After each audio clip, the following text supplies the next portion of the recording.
Assalamu alaikum, je vous espère en bonne santé. Le jeudi 9 mars dernier, Abdelmajid et son élève Abdallah Al-Hanifi du collectif français Al-Hanifia étaient présents au forum de la DDR en Côte d'Ivoire dans le quartier populaire de Yopougon à Abidjan. Prenant la parole, Abdallah, conscient d'avoir en face de lui une foule qui n'est pas versée dans les Écritures, va tenter de convaincre un jeune homme prétendu venu se convertir de la validité de la nouvelle religion dans laquelle ce dernier a décidé de s'engager. Abdallah va alors faire appel à la Bible et servir un petit tour de passe-passe assaisonné d'acclamations de la part du public, alors qu'en réalité, il les menait juste en bateau.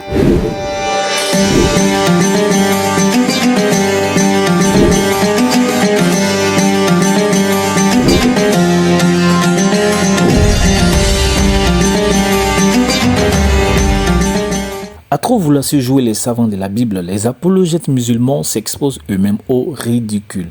Comme nous l'avons vu dans des vidéos précédentes et comme nous le verrons dans la présente avec Abdallah Al-Hanifi, le concordisme coranico-biblique tant rêvé par les propagandistes de l'islam les pousse à accumuler erreur sur erreur quand ils veulent interpréter la Bible ou revendiquer celle-ci dans le prêche.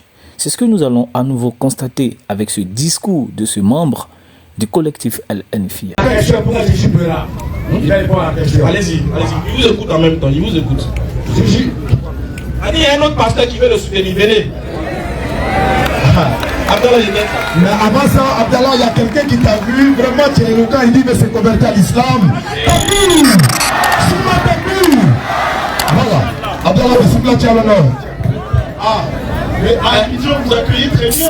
Donc voilà. On accueille déjà avec une conversion. Attends, excusez. On va sauver la vie de quelqu'un d'abord. Et puis on revient à vous. Voilà. Frère, sache que tu rentres dans la religion de tous les prophètes. Allah nous dit dans la sourate 51, verset 56, je n'ai créé les hommes et les djinns que pour qu'ils m'adorent. La shahada que tu vas prononcer, pour que notre frère comprenne, elle a toujours été faite par les prophètes qui nous ont précédés. Par exemple, dans la Bible, quand tu prends par exemple 2 Samuel chapitre 17 verset 20 ou 1 Chronique chapitre 17 verset 22, les prophètes disaient quoi pour attester la divinité de Dieu? Ils disaient, je le dis même en hébreu. Alors, commençons par vérifier les versets bibliques cités par Abdallah pour tenter de légitimer la shahada. 2 Samuel 17, le verset 20. Les serviteurs d'Abshalom entraient dans la maison auprès de cette femme et lui dit « Où sont Ahimahat et Yehonatan ?» La femme leur répondit « Ils ont passé le ruisseau, ils cherchaient et ne les trouvant pas, ils retournaient à Jérusalem. » On ne voit pas apparaître dans ce verset la shahada islamique. 1 Chronique 17, le verset 22. « Et tu as établi ton peuple d'Israël afin qu'il soit ton peuple pour toujours, et toi, Éternel, tu as été son Dieu. » Là encore, aucune trace de la shahada. Alors, pour tenter d'impressionner le public en proie à l'émotion, parce que c'est ce qu'ils aiment, Abdallah va cette fois-ci jouer la carte de l'hébreu. Les prophètes disaient quoi pour attester la divinité de Dieu? Ils disaient, je le dis même en hébreu, ils disaient, Yehovah, Hu, Elohim, Ein Yod. Ça veut dire pas de divinité en dehors de Dieu. Déjà là, le texte que Abdallah essaie de réciter, ce n'est ni 2 Samuel, ni 1 Chronique, mais Devarim, Deutéronome, le chapitre 4, le verset 35, dans le prolongement du Shema Israël. Cela t'a été montré afin que tu reconnaisses que l'Éternel est Dieu et qu'il n'y en a pas d'autre. L'expression que l'Éternel est Dieu et qu'il n'y en a point d'autre, c'est dit en hébreu, Ki Adonai wa Elohim en hod mi levado. Abdallah aurait pu lire le tétragramme ici par Yehowa et non Yehovah. Ensuite, c'est Hua Elohim, le Dieu, et non Hu Elohim, car l'article défini Ha permet de montrer qu'il s'agit du seul et véritable Dieu d'Israël. En plus, ce n'est pas Hen Yod, mais Hen Hod. Il n'y a pas de lettre Yod ici. Enfin, il a omis le dernier mot, Mi Levado, qui complète la phrase En Hod, indiquant qu'il n'y en a pas d'autre. Quoi qu'il en soit, cela n'a rien à voir avec la shahada islamique qui fait d'Allah un nom propre et qui inclut la foi en Mohammed comme prophète. Abdallah fait aussi appel à Jean chapitre 17, le verset 3 et sa lecture du grec pour encore impressionner l'auditoire démontre toute la compétence du collectif El Enfia. Et en arabe, c'est quoi? La ilaha illallah. Et Jésus lui-même le disait dans Jean chapitre 17, verset 3. Or la vie éternelle consiste à ceux qui te connaissent toi, le seul véritable Dieu. En texte original, le texte écrit, Fon monos aletinon theos. Hey,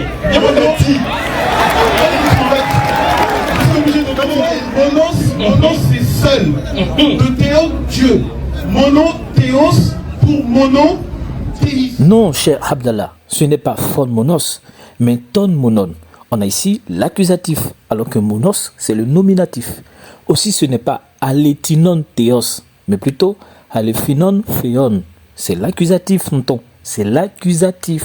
Au-delà de ces imprécisions pour contribuer à la propagande islamique, il est surprenant que Abdallah recourt à un évangile et cite un propos attribué à Jésus, alors que selon son acolyte Ismaël al-Hanifi, aucun des 4 évangiles n'est inspiré de Dieu, et cela n'est qu'une invention des chrétiens. Lorsqu'on nous présente que les apôtres de Jésus ont rédigé les 4 évangiles, mais en réalité c'est un parfait mensonge. On fait dire aux apôtres des choses qu'ils ne disent pas, et surtout on essaye de créditer des inconnus comme étant des apôtres. Pour continuer. Donc cette histoire qui consiste à dire que les 4 évangiles ont été inspirés par Dieu, c'est une invention de la communauté chrétienne, une chose qui t'a été rapportée, mais qui n'est pas basée sur une preuve. Alors, puisque ce sont les chrétiens qui ont inventé Jean 17,3 et l'ont mis dans la bouche de Jésus, comment ça se fait que Abdallah le brandit comme une preuve du monothéisme? Les chrétiens sont-ils devenus monothéistes à vos yeux? Après sa piètre prestation devant le public, Abdallah sera en compagnie de son maître Abdul Majid en visite chez Lopez Ekra de Nourdine Gama qui a été victime d'un accident de voiture.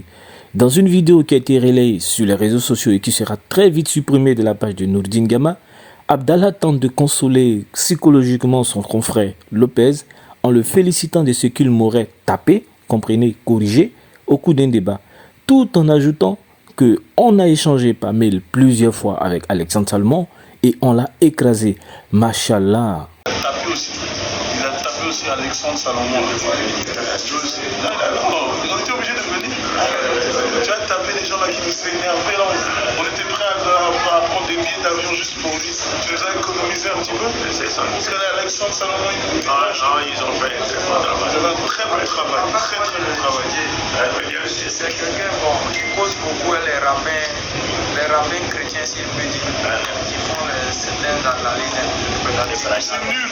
On a échangé par mail plusieurs fois avec lui, on l'a écrasé plusieurs fois par mail. Alors soit Abdallah parlait sous l'inspiration d'un guine, soit il est obligé de mentir comme il a fait devant le public pour remonter le moral de Lopez qui lui a déjà avoué de façon honnête que Jésus est le créateur selon Colossiens 1,15. Dans Colossiens 1,15, on dit il est le créateur. Oui. Oui, je reprends encore oui. Je reprends encore oui. Moi, je ne suis pas malhonnête. Hein. Je reprends bien. Tu as posé la question, est-ce que dans la Bible, ils n'ont pas dit que Jésus est le créateur? Je réponds oui. Paul a dit dans Colossiens 1,15 que quoi? Jésus est le créateur. Il n'y a pas de problème. Donc tu vois, tonton Abdallah, Lopez dit lui-même qu'il n'est pas malhonnête.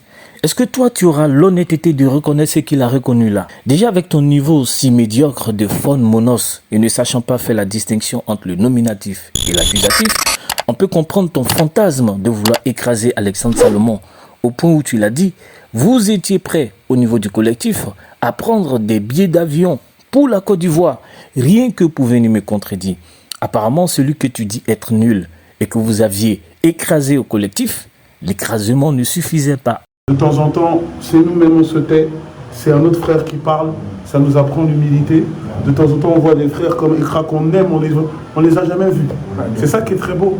C'est nous en France, on voyait le frère Ekra qui a tapé, il a tapé Alexandre Salomon.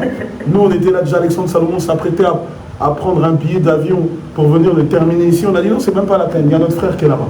Qui a fini, on a fini, on a économisé notre billet d'avion par le biais de notre frère Ekra. C'est magnifique. Heureusement que Lopez lui-même, que tu tentes de consoler, n'est pas séduit par ce discours flatteur, ayant lui-même prévenu certains de ses frères qui devraient faire attention à Alexandre Salomon parce qu'il étudierait avec des rabbins. Alors, Abdallah, avant de venir devant le public pour te rendre ridicule en vue de récolter des acclamations et donner l'impression que tu maîtrises nos textes. Je le dis même en hébreu, Yehovah Hu Elohim. En texte original, le texte écrit Fon monos aletinon theos. Je te conseille d'aller réviser tes cours bibliques. Assalamu alaikum.